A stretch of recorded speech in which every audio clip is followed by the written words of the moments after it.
ప్రకాశం జిల్లాలోని పాలకులందరూ పట్టుబట్టి త్వరలో ఏర్పాటు చేసే బడ్జెట్లో భారీ నిధులు సాధించాలని కోరారు సిపిఎం పోలిట్ బ్యూరో సభ్యుడు బివి రాఘవులు. తొలి దశగా 2,000 కోట్లు, రెండో దశగా మరో 2,000 కోట్లు కేటాయింపు జరిగేలా ప్రభుత్వంపై ఒత్తిడి తీసుకురావాలన్నారు. ప్రజల ఆలోచనలకు అనుగుణంగా పార్టీలకు అతీతంగా ప్రకాశం జిల్లా అభివృద్ధికి పాటుపడాలని జిల్లా పాలకులకు ఆయన సూచించారు. అత్యంత వెనుకబడిన ప్రాంతమైన షాడో జోన్ ప్రకాశం జిల్లాగా ఏర్పాటు చేశారు తప్ప నిధుల కేటాయించి అభివృద్ధి చేసేందుకు పాలకులు దృష్టి సారించలేదని కనిగిరిలో మండిపడ్డారు బివి రాఘవులు. మా అభియోగం స్వల్ప ఖర్చుతోటి ఇది పూర్తయిపోయి ఎక్కువ మంది ప్రజలకి అందుట్లో పశ్చిమ ప్రాంతంలో అత్యంత దారుణంగా జీవితాన్ని అనుభవిస్తున్న ప్రజలకు ఉపయోగపడుతుంది. అది మాత్రం శ్రద్ధ పెట్టండి.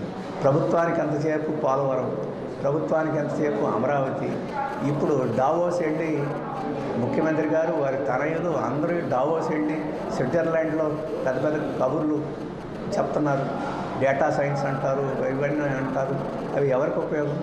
ఇక్కడుండే ప్రాంతంలో ఈ ఫ్లోరైడ్ ప్రజలకు ఏమైనా ఉపయోగం? ఇక్కడ పీసీ పల్లెల్లో కిడ్నీలతోటి చెడిపోయి బాధపడే వాళ్ళని పట్టించుకోరా? వీళ్ళు మనుషులు కాదా? మరి అటువంటి పరిస్థితి ఈరోజు ఉన్నది. ఎప్పుడైనా ఇక్కడికి వచ్చి జనాన్ని చూసి స్పందించి చేసిన పరిస్థితి ఉందా? లేదు.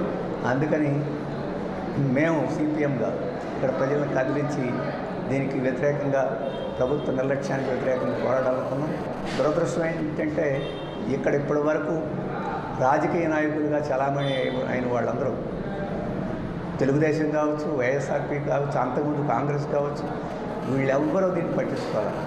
కనిగిరి ప్రాంతాన్ని లేకపోతే ఈ పశ్చిమ ప్రకాశం జిల్లా ప్రాంతాన్ని వీటన్నిటినీ ఒక పాలు పితుక్కునే ఆవులుగా చూసేది తప్ప మేత వేయడానికి అర్హులుగా వాళ్ళు చూడలేదు. ఈ కనిగిరి ప్రాంతాన్ని స్వార్థం కోసం, లాభం కోసం వాడుకున్నారు తప్ప ఇంకోటి కాదు. లక్ష్యం ప్రదర్శిస్తున్నారు. సీఎం చంద్రబాబు మాజీ సీఎం జగన్ పై ఏపీ మంత్రి కొలుసు పార్థ